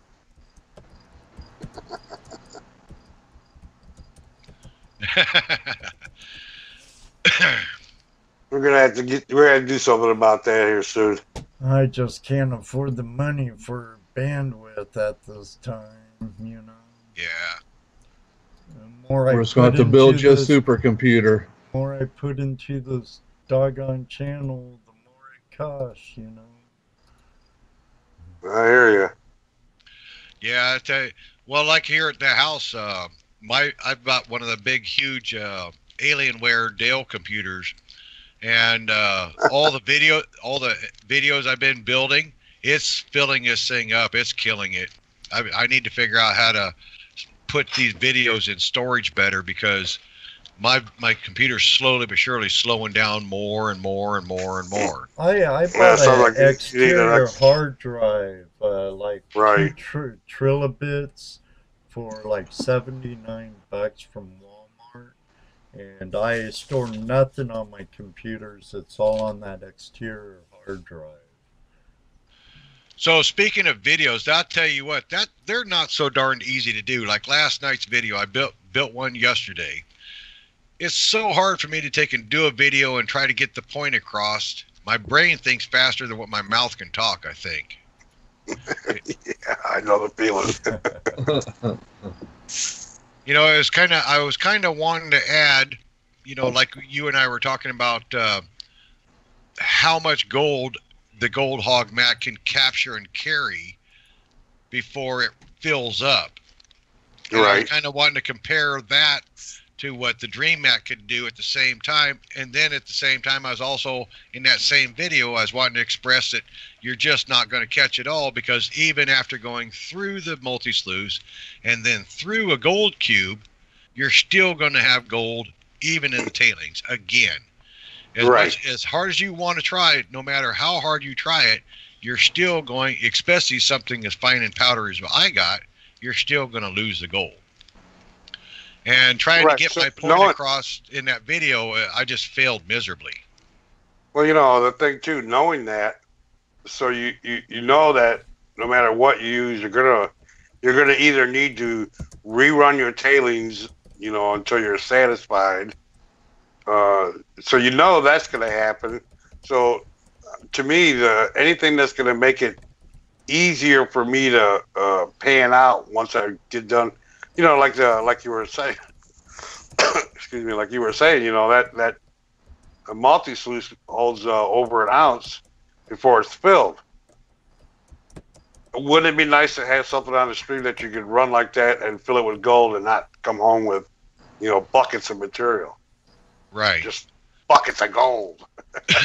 Yeah. You know, it's just one of those deals where, you know, sooner or later you have to say enough is enough. I mean, right. When I was doing all the cleanouts last year for Marcelo and then for old man Russ, you know, they were bringing me, you know, they're bringing me 40 gallons of material to run, and then they were getting grumpy because, oh, we lost gold. It's like, come on, guys, you didn't lose that much gold compared to what they captured. Right. So that's kind of the point I was trying to get across in that video last night, but I just failed miserably at it. You know, and that's, you know, everyone has their own threshold of what they feel are acceptable losses. You know, my losses may be nothing compared to what your losses, what you'll accept. You know, because like I said, and you said, and we all say, nothing catches everything. Well, let's try to catch as much as we can the first dozen times, anyways. Right. So it looks like looks like MDV is taking off for the night. I wanted to say, my name is Ray Rusaw, and I pan for gold. Hi, I'm Ed Marvin, and I pan for gold. Hi, I'm Jesse Mendez, and I pan for gold. I didn't get mine in the time. I'm sorry, I can't say it because I ain't never had any iPan for gold. Yeah, I've only actually his Pannons, and then I've also got, of course, Gold Hog. My wife's bought me quite a few ones from the Gold Hog. They always got pretty gems on that one. That's Right. what I've heard. He puts in some pretty little rocks. Crystals and all kinds of stuff. Yeah. I think one of the that things bag I'm that I looking won forward to- from him. It's kind of a bummer that they can't really do it because they changed the laws down there in Bama, but I'm hoping that sooner or later they're going to get that fixed. I like that Gold Getters because then they get you a little medicine bottle. Oh, yeah. That medicine bottle's the cutest damn thing I ever seen. One What an spoonful, idea. don't go too much, you'll get addicted. Right. Yeah, Lou, that was Lou's idea. She's a character. Oh, I thought I love that her was to death. the cutest slogans I had ever seen. It's like, oh, Yeah. it's the medicines, man. You got to have the medicines. Right. Yeah, did you hear the challenge that, because you mentioned, do you have a piece of dream mat that you're going to try out? No, I don't have any dream mat, no. You should get yourself a piece, try it out. Oh, what I'll probably end up doing, since I actually already got a box, I was supposed to send a box of sand to somebody, and I'll be danged if I can figure out who the heck it was. I thought I was supposed to send it. I thought I was supposed to send it to Jim Ham, but I don't know. I looked and looked and looked, and I don't have his address, so. Who's that? I thought I was supposed to send it to Jim Ham. Oh, But Jim Ham. yeah, but Yeah. I don't know. It must not have been him, but oh well. What I'm thinking about doing, since you guys got that gold rush coming up here pretty soon, anyways, and Tim Grimes said he was going to be bringing some of the dirt I sent him because I sent Tim Grimes a box of the sands, and I also sent him some of that mud flap mining off of old Roger Schnabel's truck. That's funny gold, by the way. Oh yeah, I saw that video. I saw that foot. I'd never in my life ever dreamed that I'd take and be able to go mud flap mining, man. But Yeah, well, you heard I put that challenge out there for people to bring their buckets of bring a bucket of the stuff that they've been running, really wanting to throw away, but weren't quite sure. Bring it down. We'll run it on the dream mats. Well, I'll tell you what, though. Either Jess, either you can do it or Ed can do it because you're both going to be there. Right. You guys go ahead and Facebook me over your address, and I'll get that sent off in the mail. Probably do it tomorrow. That way, you should be able to have that box, and to be able to run at the gold show in your dream mats. And we'll do a video on it. Yes, we will. And I'll tell you what we'll do. The box I'm going to be sending you down is the actual just raw dirt. I've never ran this dirt, but I also spiked it with a gram of just some of the fine powder. So I know for a fact it's guaranteed to have a gram in it, but there should be more than that. So what do you think, Ed? Think we should put that in our demo box? Our demo cons? We need to run it, and then we could afterwards, yeah. No, that's what I'm talking about. So I'll tell you what, you send that to us, right? We'll run it, and whatever goal we get at it, we'll throw in our demo cons for the vets. Oh, that sounds like a good idea. Yeah, then all the gold up from it will go into our demo cons raised for our Take a Vet prospecting project. And of course, Cub Scouts and Boy Scouts and stuff.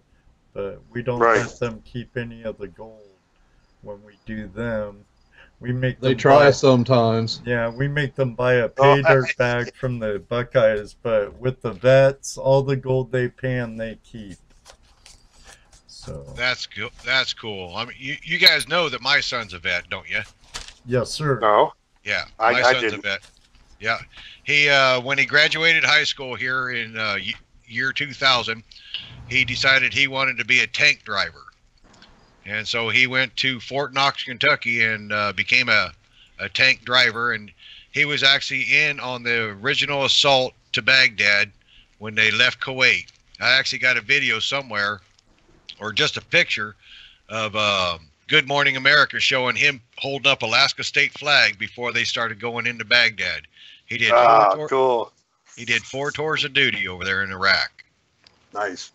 Two as a tanker and 2 as a striker. So I'm pretty proud of my son. And You bet. and being a Freemason, I've also met many, many, many good vets. You know, it's a hard deal with what a lot of these guys went through with Vietnam, and a lot of these guys, the young kids that actually gone through what they've gone through there in Saudi Arabia and all that stuff down there.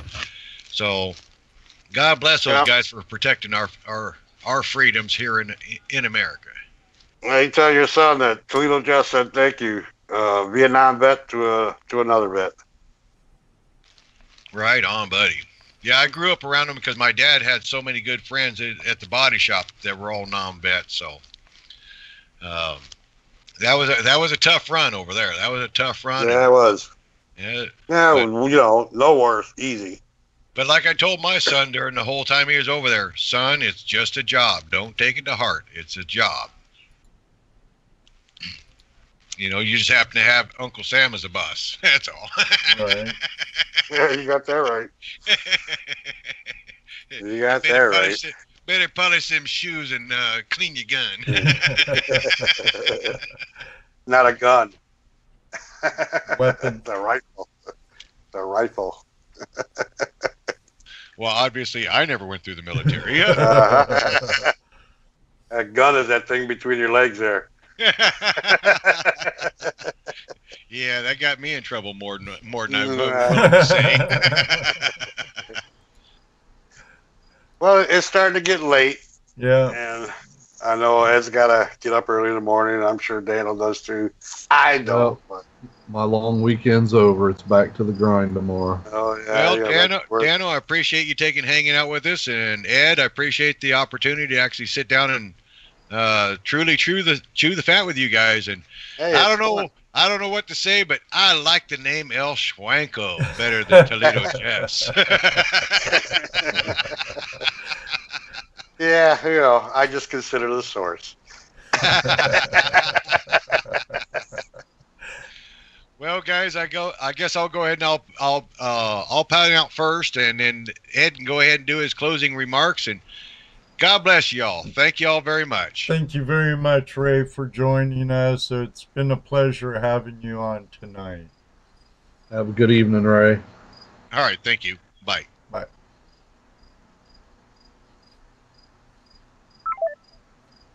All right. Well, Ray's a really good guy and interesting to talk to.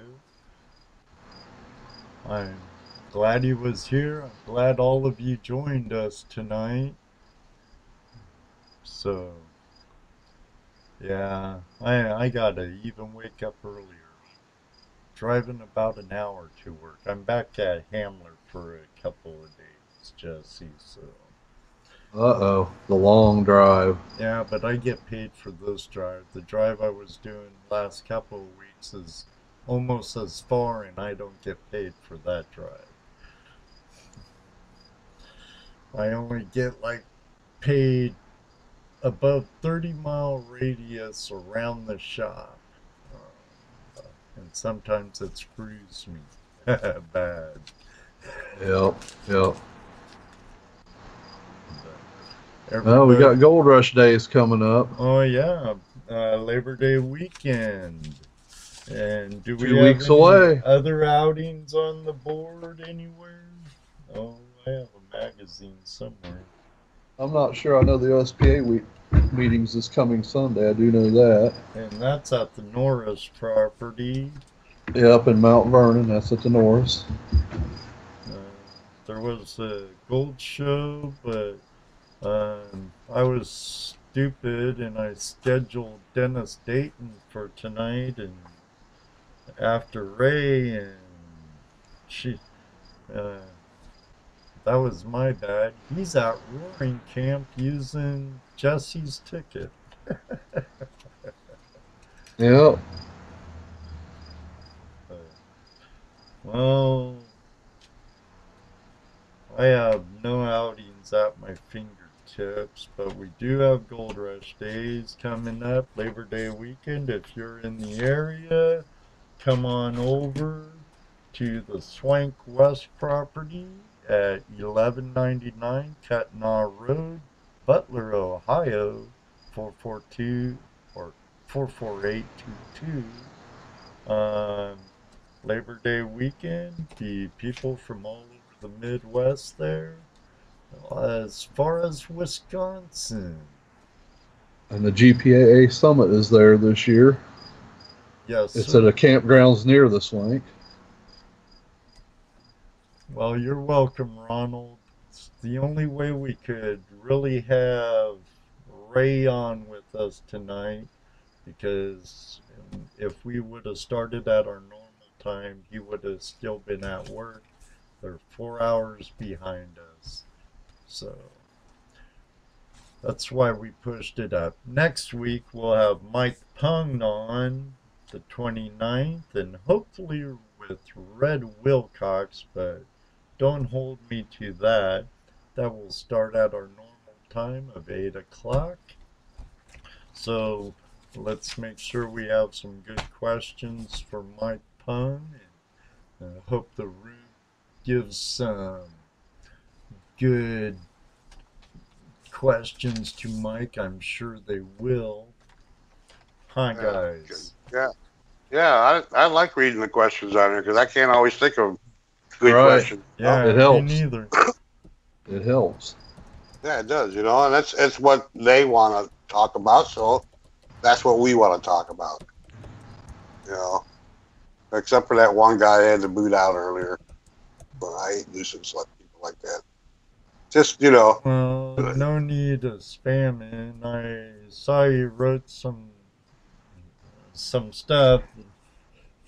I wasn't sure what it was about. I think it was. I believe he was a religious. Jehovah. Yeah, I believe he was Jehovah Witness. Someone looking for attention, so I gave him some attention. I blocked him. Well, many people know my faith, and there's a time and a place. I don't mind talking about it at all, but don't come in my show and get Right. on any soapbox for anything, because this is about gold and what we want to talk about and our guests. Right. And I have the power of the delete button.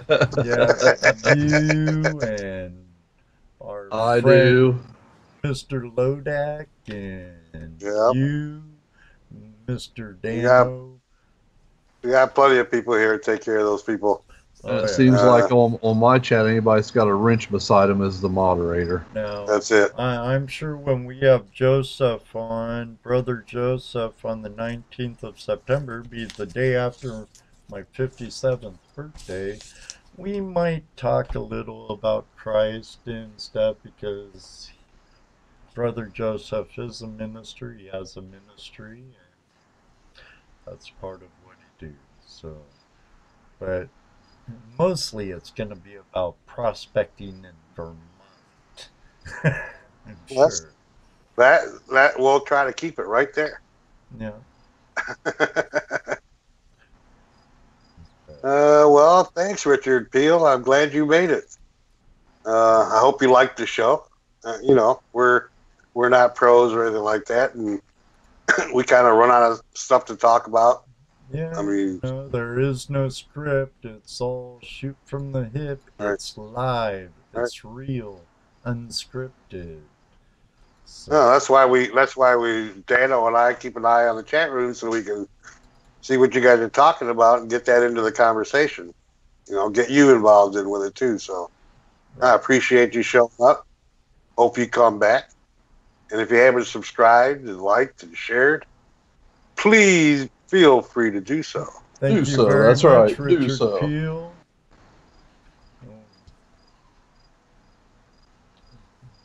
Okay, True Seeker. I saw that name in here earlier. Ah, okay. Excellent. Glad to have you, Richard. I'm glad you're a new subscriber. And welcome to the Flash in Your Pan community. Yeah, thank you, Mr. Tim. Appreciate that. Yeah, you know, just having fun. Thanks, It Mr. about King. it ain't about nothing but having some fun. Maybe learn a few things. Get a little more insight about some of the people that you see on Facebook and talk to, be friends with, chat with. Get to hear what they sound like, what they got to say in more than a few characters at a time. So, yeah, it's fun. I know I'm having fun. Patrick Moore, no beeps tonight. Good job, gentlemen. Well, he missed the Well, one. He missed the you one. missed the Yeah. one. Yeah, we had one. We had one. It wasn't. It wasn't too bad. No, Ray's still in the chat room. Oh, excellent. Cool. Excellent. Yeah? But yeah, I'm ready. I'm ready to get out of here. I don't know about Yeah, you. because my job won't be done for a little bit. I might have to finish what I normally do after the show tomorrow. Because Yeah, usually well, I do everything I have to do to get this posted right, you know. Because right. when it processes afterwards, it won't it will post up as unlisted. So I wait and I make a thumbnail and I do this and I do Yeah, that right. and You Do gotta it remember tomorrow. to shut our mics off because last week you didn't. so far I haven't most times. So yeah, So I somebody think the last thing they heard was you talk about nuggets. nuggets. Yeah, Yeah. nuggets. Do your wife ever fondle your nuggets or something like that? Or do you take your nuggets to the garage and fondle them yourself? My That's nuggets bad. are out. That's My bad. Oh, we're getting. nuggets are Hey, out in my shop. That's I some didn't think real you. I gold didn't think you. corn I keep my nuggets in a box. I didn't. I didn't think you had a gutter out there where you lived. Oh.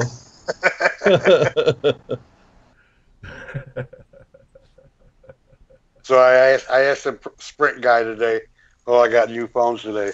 I asked the Sprint guy today if he wanted to see my nuggets. He goes, "This may sound pretty strange coming from another guy, but yes." So I showed him my two Showed special him your nuggets. nuggets, didn't you? I did. Check my You nuggets show out. them the dirty bird Oh yeah, and a horny nugget. and the horny nugget.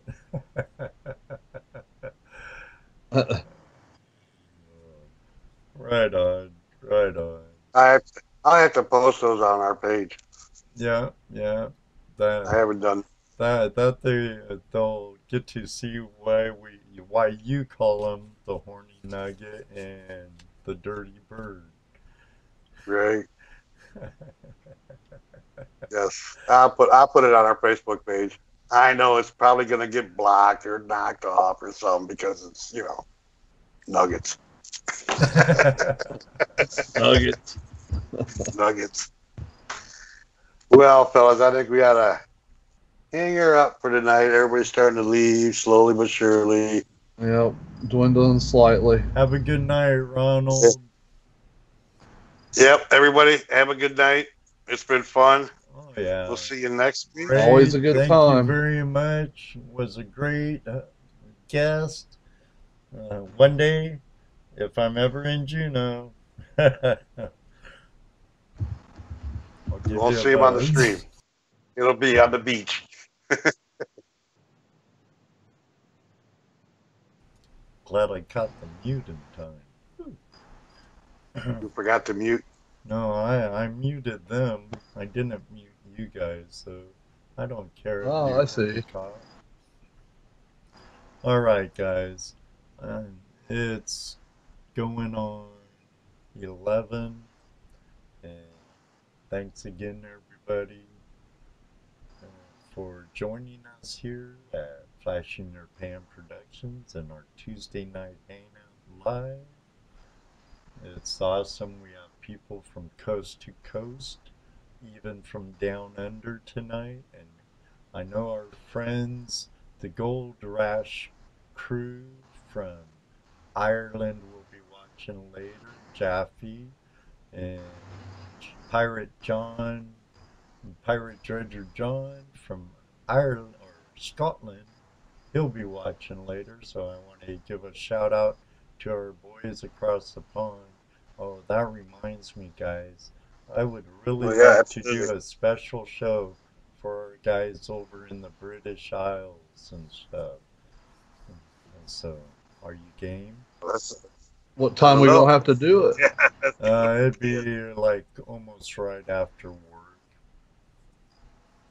Okay. Come home, get on, boom. We'll have to coordinate it sometime. Yeah, we'll talk about it. Yep. All right. I suppose we can do that. I hope I'm off work in time. Get to work on that kitchen. Yeah. All right, everybody. We're going to call it a night. May you always have a flash in your pan. And you know what I always say.